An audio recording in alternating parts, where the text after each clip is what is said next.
ദേ നല്ല നെയ്യുള്ള ബീഫും കുമ്പളങ്ങയും കൂടെ ചേർത്ത കറിയാണ് ഞാനിന്ന് നിങ്ങൾക്ക് കാണിച്ചു തരാൻ പോകുന്നത്. ഇത് അമ്മയുടെയൊക്കെ ഒരു പഴയ കാലത്തൊരു റെസിപ്പിയാണെന്നാണ് പറയുന്നത്.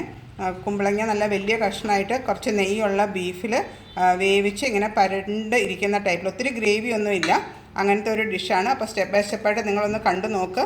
എന്നിട്ട് അതിൻ്റെ ഫോളോ ചെയ്തൊന്ന് ഉണ്ടാക്കി നോക്കിയാൽ നല്ല ടേസ്റ്റ് ആയിരിക്കും.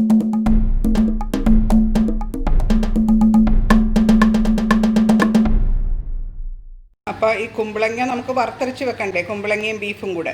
അപ്പോൾ അതിനുള്ള ഇൻഗ്രീഡിയൻസ് ഞാനിന്ന് പരിചയപ്പെടുത്താം. അതായത് ഒരു 5-6 തണ്ട് കറിവേപ്പില, ഒരു 20 വറ്റൽമുളക്, ഒരു 2-2.5 ടേബിൾ സ്പൂൺ മുഴുവൻ മല്ലി, 1 ടീസ്പൂൺ കുരുമുളക്, ഒരു 10 അല്ലി ചുവന്നുള്ളി ചെറുതായിട്ട് അരിഞ്ഞത്, ഒരു വലിയ കഷ്ണം ഇഞ്ചി ചെറുതായിട്ട് അരിഞ്ഞത്, 10 അല്ലി വെളുത്തുള്ളിയും ചെറുതായിട്ട് അരിഞ്ഞത്, പിന്നെ നമ്മുടെ വറുത്തരയ്ക്കുള്ള തേങ്ങ. ഞാനിപ്പോൾ ഒരു തേങ്ങ ചെറുതായിട്ട് തിരുമിയത് എടുത്തിട്ടുണ്ട്.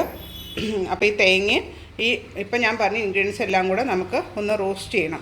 റോസ്റ്റ് ചെയ്തിട്ട് വെളിച്ചെണ്ണയിൽ റോസ്റ്റ് ചെയ്ത് നല്ല ബ്രൗൺ നിറം ആവുന്നവരെ റോസ്റ്റ് ചെയ്തിട്ട് നമുക്കിതിനെ അരച്ച് വേണം കറി വെക്കാനായിട്ട്. അപ്പോൾ അതിൻ്റെ ഫസ്റ്റ് സ്റ്റെപ്പ് ഇപ്പോൾ ചെയ്യാം. ഇപ്പം നമ്മളൊരു പാൻ ചൂടാക്കി അതിനകത്തോട്ട് ഒരു നാളികേരം ഇട്ടു. അതിനകത്തോട്ട് നേരത്തെ പറഞ്ഞ കറിവേപ്പില, മുഴുവൻ മുളക്, മുഴുവൻ മല്ലി അതെല്ലാം കൂടെ ആഡ് ചെയ്യുക. അത് കഴിഞ്ഞിട്ട് നമ്മൾ ചെറുതായിട്ട് അരിഞ്ഞ് വെച്ചിരുന്ന ചുവന്നുള്ളി, വെളുത്തുള്ളി, ഇഞ്ചി അതെല്ലാം കൂടെ ആഡ് ചെയ്ത് കൊടുക്കുക. എന്നിട്ട് ഇതൊന്ന് ചൂടായി വന്നു കഴിയുമ്പോൾ നമുക്ക് കുറച്ച് വെളിച്ചെണ്ണ അതിനകത്തോട്ട് ഒഴിക്കണം. എന്നിട്ട് വെളിച്ചെണ്ണയിൽ കിടന്നിട്ട് വേണം ഇത് നന്നായിട്ട് മൊരിഞ്ഞ് വരാനായിട്ട്. എല്ലാം ഇങ്ങനെ യോജിപ്പിക്കുക. തേങ്ങയും ഇതെല്ലാം കൂടെ വറുത്ത് എടുത്ത് വരുമ്പോഴാണ് ആ കറിക്ക് നല്ല ടേസ്റ്റ് വരുന്നത്. അത് അരച്ചെടുക്കുമ്പോഴും ഇതിൻ്റെ എല്ലാം ആ ടേസ്റ്റ് അതിനകത്ത് വരും, റോസ്റ്റ് ചെയ്തതിൻ്റെ ടേസ്റ്റ് വരും. ഇപ്പം നിങ്ങളുടെ കയ്യിൽ മുഴുവൻ മല്ലിയും മുളകും ഒന്നും ഇല്ലെങ്കിൽ കുഴപ്പമില്ല. ആദ്യം തന്നെ തേങ്ങയും ചെറിയ ഉള്ളിയും വെളുത്തുള്ളിയും ഇഞ്ചിയും കറിവേപ്പിലയും കൂടെ ഇങ്ങനെ റോസ്റ്റ് ചെയ്തെടുത്താൽ മതി. എന്നിട്ട് ലാസ്റ്റ് മല്ലിപ്പൊടിയും മുളക് പൊടിയും കുരുമുളക് പൊടിയും ഒക്കെ ആഡ് ചെയ്ത് അങ്ങനെയും വേണമെങ്കിൽ ചെയ്യാം. അപ്പോൾ എൻ്റെ എല്ലാം ഹോളായിട്ട് ഉണ്ടായിരുന്നുകൊണ്ടാണ് ഞാനിതിപ്പോൾ അങ്ങനെ കാണിച്ചു തന്നത്. പിന്നെ ഇതിനകത്തോട്ട് നമുക്ക് വെളിച്ചെണ്ണയും കൂടെ ഒഴിച്ചു കൊടുക്കാം. ഏകദേശം ഒരു ടേബിൾ സ്പൂണോളം വെളിച്ചെണ്ണ ഒഴിച്ച് ആ വെളിച്ചെണ്ണ കിടന്ന് നന്നായിട്ടൊന്ന് മൊരിച്ച് ചെറിയ തീയിലിട്ടിട്ട് വേണം ഇതിനെ റോസ്റ്റ് ചെയ്തെടുക്കാനായിട്ട്. അതൊന്ന് ശ്രദ്ധിക്കണം. ചെറിയ തീയിൽ നല്ല ബ്രൗൺ കളറാകുന്നവരെ നമുക്കതിനെ വറുത്ത് എടുക്കാം.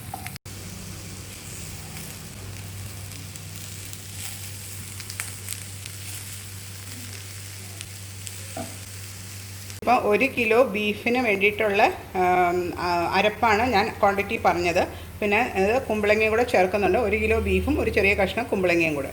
ഇനിയിപ്പോൾ ഇതിന് അത് നന്നായിട്ടൊന്ന് മൊരിഞ്ഞ് വരട്ടെ.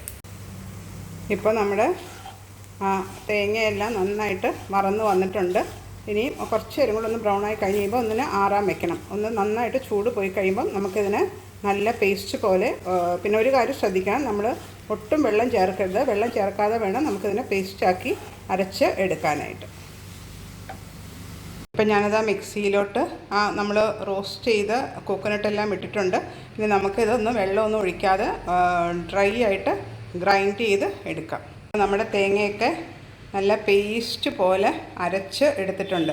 നമുക്കിനി അടുത്തത് ബീഫ് വേവിക്കാനായിട്ട് വെക്കാം. ഇപ്പം നമ്മൾ കുമ്പളങ്ങയും ബീഫും കൂടെ വറുത്തരച്ച് വെക്കാനായിട്ട് ഒരു പ്രഷർ കുക്കറിൽ ബീഫ് കണ്ടോ, ഒരു കിലോ ബീഫ് ഞാൻ എടുത്തിട്ടുണ്ട്. നിങ്ങൾക്ക് കാണാം, നല്ല കുറച്ച് വലുതായിട്ടാണ് ഞാൻ മുറിച്ചേക്കുന്നത്. പിന്നെ ഒരു 2-3 നെയ്യ് കഷ്ണം കൂടെ ഞാൻ അതിനകത്ത് ഇട്ടിട്ടുണ്ട്. അതിനകത്തോട്ട് നമുക്ക് ആവശ്യത്തിന് ഉപ്പ്, പിന്നെ നമ്മളിത് ഇപ്പോൾ ഇവിടെ വറുത്തരച്ച് വെച്ചതിൻ്റെ കുറച്ചൊരു 1/4 പോർഷൻ നമുക്ക് ഇതിനകത്തോട്ട് ഇട്ടാൽ മതി. എന്നിട്ട് ആ മിക്സി കഴുകിയ ആ വെള്ളവും കൂടെ ഇതിനകത്തോട്ട് ആഡ് ചെയ്തിട്ട് നമുക്ക് ഈ ബീഫിനെ നന്നായിട്ടൊന്ന് മിക്സ് ചെയ്ത് യോജിപ്പിക്കുക. എന്നിട്ട് നമുക്കതിനെ ഒന്ന് വേവിച്ച് എടുക്കാം. പ്രഷർ കുക്കറിൽ ഒരു സാധാരണ നിങ്ങൾ ബീഫ് വേവിക്കുന്ന പോലെ തന്നെ വിസിൽ വന്നു കഴിഞ്ഞ് ഒരു 5 to 10 മിനിറ്റ്സ് ആകും ബീഫ് വേവിച്ച് നമുക്ക് എടുക്കാം.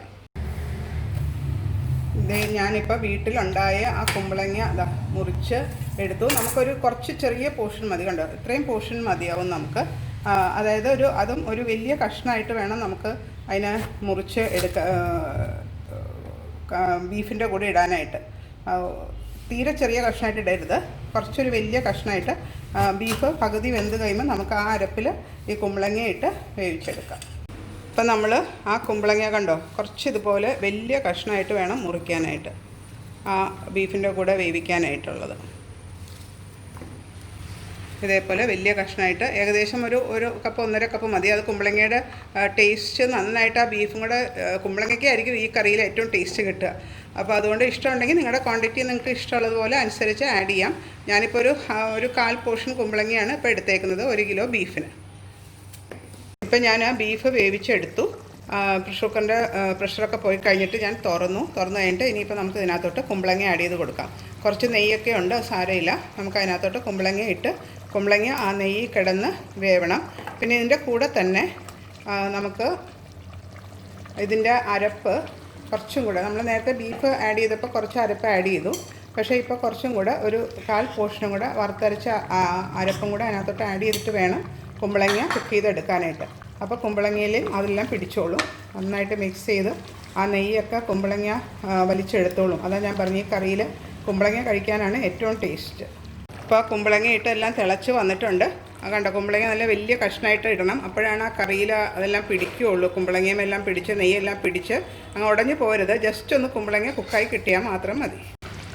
ഇപ്പോൾ കുമ്പളങ്ങയൊക്കെ ഒരുമാതിരി ഒരു 1/4 വേവായിട്ടുണ്ട്. ഇനി പിന്നെ നമുക്ക് ബാക്കി കുറച്ചും കൂടെ വറുത്തരയുടെ അരപ്പുണ്ടല്ലോ, അതും കൂടെ ഫൈനലായിട്ട് ഇതിനകത്തോട്ട് ആഡ് ചെയ്യാം. ആഡ് ചെയ്ത് കഴിഞ്ഞിട്ട് ആ അരപ്പിലും കിടന്ന് ഒന്നും കൂടെ എല്ലാം ഒന്ന് മിക്സാക്കി വെന്ത് കഴിയുമ്പോഴത്തേക്കും നമ്മുടെ കുമ്പളങ്ങ ബീഫ് കറി റെഡിയാകും.